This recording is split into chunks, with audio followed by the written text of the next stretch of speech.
were saints who kept God in their heart. Courage their armor, faith their sword. They must walk the hand ready to smite, the eye to scout, casting a javelin regard in front, heroes and soldiers of the army of light.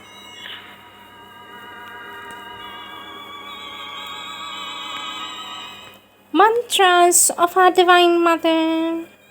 Our Divine Mother says, we must not be believers by appearances. Sri Aurobindo has not left us. Sri Aurobindo is here, as living and as present as ever, and it is left to us to realize his work with all the sincerity, eagerness, and concentration necessary. With love and blessings, says our Divine Mother.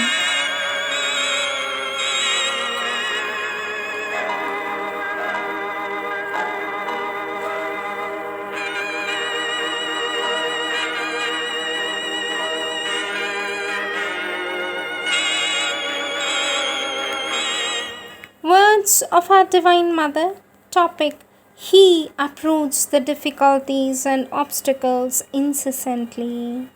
Our Divine Mother says, his devotees and those who aspire, truly aspire to unite their consciousness with Sri Aurobindo, who dominates this place with his formidable presence, find the grandeur of his majestic presence as concrete as you see me now. And those who wish to communicate with him find his invariable answer.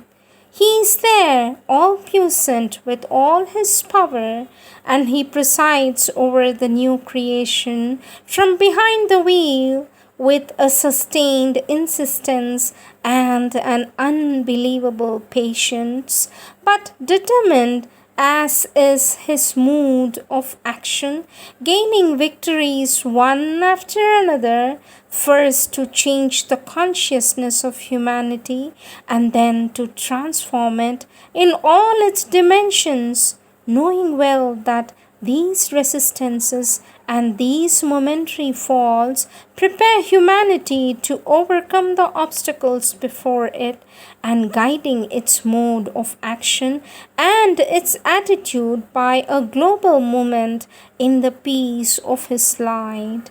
The world is tired of the cruelties of men. Blood flows and violence predominates. We have never seen such terrible devastations. Men have become beasts, even worse than beasts. So long as man does not try to change his consciousness, it is an unsurmountable impasse. No one, neither man nor any individual endowed with extraordinary faculties, can do anything or bridge the chasm between the divine and the adverse forces. It is ignorance which has pushed man into this state. But do not worry. One who has given the charge, one who is been given the charge, one who is responsible, works to bring man towards the frontiers of a new world. He uproots the difficulties and the obstacles incessantly, guiding man towards a luminous future. He alone can cure this malady because he is the master of our existence. Have confidence and all will be all right. This is perhaps the lowest moment that man has reached in the spiral of evolution, in the vicissitudes of his terrestrial existence. Forth from its warm home and dragged to extinction in black vacancy. Life clung to its seat with cords of gasping breath. Left was his body by a tenebrous tongue. Our Divine Mother says, this is perhaps the lowest point that man has reached in the spiral of evolution in the vicissitudes of his terrestrial existence. But soon we shall see the light, the hope of a great change, the certitude of his presence, which alone can bring down and establish the kingdom of the divine upon earth. From the book Blessings of the Grace, page 119. Next topic, the Great Sacrifice. This is an extract from a record of the last moments of the Great Sacrifice, written after Sri Aurobindo's withdrawal by Sri Nirodharan, a close and long-standing disciple of Sri Aurobindo. Nirodha writes, Sri Aurobindo seemed to withdraw himself from his surroundings. Evidently, he found the deep plunge more useful for whatever purpose he had in view than carrying about the afflictions of the body. He appeared to have allowed the body to have its own actions and reactions while he was engaged in a more inscrutable work of world significance. The body he has assumed had served him well, and as the mother has said, it had suffered, endured, worked, and achieved all for us. Now, if it served as an impediment to the godlike sweep of his movements, why should he not change it?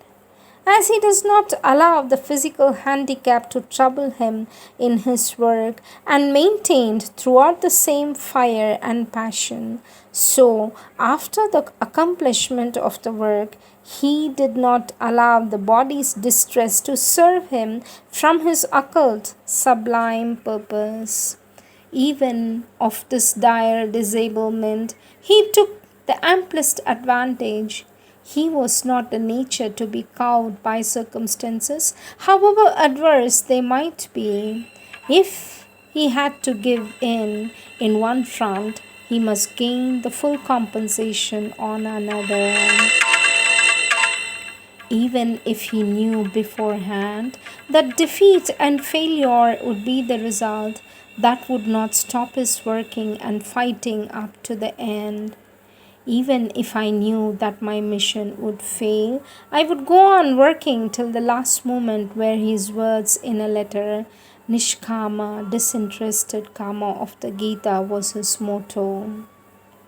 Nirodha says it was the memorable 4th December, the date written forever in letters of gold.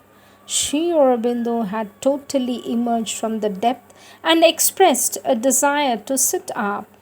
In spite of our objections, he insisted. We noticed after a while that all the distressing symptoms had magically vanished, and he was once more a normal, healthy person. Then he sat in the chair. The change was so sudden and unexpected that we looked at each other in sheer joy and amazement. At last our prayer has been heard. This was the sentiment welling up in the silent heart of our devotion. It could not be believed. Now we ventured to repeat our question. Are you not using your force to get rid of the disease? The tides of nature with a look. He met with his bare spirit naked hell. No, came the shocking reply. We couldn't believe our ears, and to get a confirmation of our disbelief, we asked again. Now no ground was left to harbor the illusion. What we heard was as plain and sharp as a saber edge.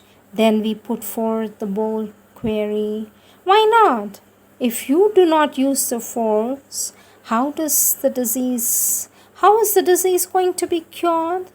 To this he simply gave the cryptic reply, can't explain, you won't understand. Here at last was the key to the mystery.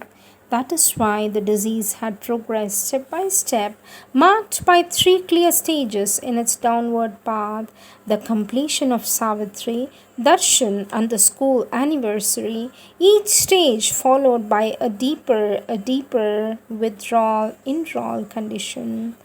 It was at one of the final stages that the mother remarked, whenever I was there, I used to see him pulling down the supramental light. It was clear from this statement of Sri Aurobindo was busy with. He had shifted his gaze and concentration to something else, which to his view must have been much more important than minding the afflictions of the body. But he had not the vision nor the comprehension, so we thought that the descent of the light would fulfill his heart's desire. After an hour, he came back to his bed, and along with his coming returned all the signs and symptoms with a vengeance. The short respite seemed to have given him time for a further grapple with the advancing shadow that was trying to draw a premature veil upon his work. Half an hour before the fatal moment, he drank some water and bestowed on all a last glance of compassion and recognition for the services rendered and took the plunge ultimate. The news spread around in the early hours of the morning. The reaction of the disciples can be better imagined than described. Through the hush of night, one by one they came and mounted up the stairs of heaven to see what nobody had seen before. It was not death they saw, not a resurrection, nor a withdrawal into nirvana, but a grand repose, a death that was pulsating with power, light, and beauty in every limb, as if death had become immortal in the body of the King of the Kings.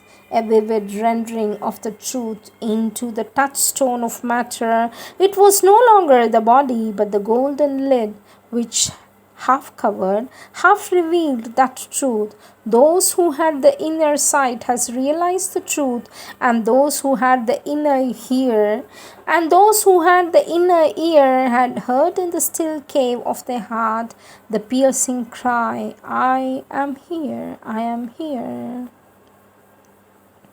Nirodha writes, in that awakened consciousness, we are marching forward towards the goal. We are marching forward towards the goal the Master had set before us, for which he had worked to the last breath and has promised to do so till the goal is attained. The Mother, Supreme Creatrix, the realizer of that goal, is her guide and goddess, enriched with all his inexhaustible achievements, occult and spiritual, and with the supramental light that has automatically passed on to her, she is shaping us to the mold and figure he had visioned as the future type of humanity. Anyone who has visited the ashram after the great event could not but have been impressed by the will to victory that his sacrifice has engendered in every breast. Out of his samadhi, 1,000 flames seemed to be mounting up and lodged in every soul, burning in an ever rejuvenating fire, while his presence, enveloping and merging with and radiating from the Mother's being and body, is pervading the whole atmosphere. One can see his presence, hear his footfalls, his rhythmic voice, ever vigilant, devoid of the encumbrance of the physical body. One day the sacrifice will bear fruit. What he had depicted in Savitri will come true. For what is, after all, Savitri, if not the inner life episodes of the Mother and the Master? What he pictured in the great epic had acts being faithfully enacted on the world stage. The wheel has fallen on the first part of that wonderful drama.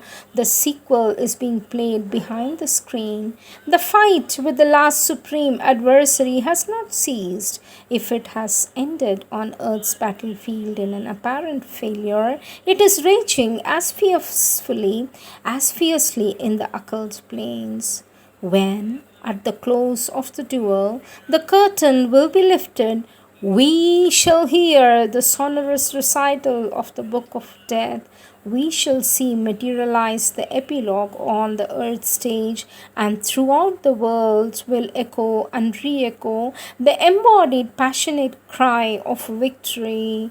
I am here, I am here.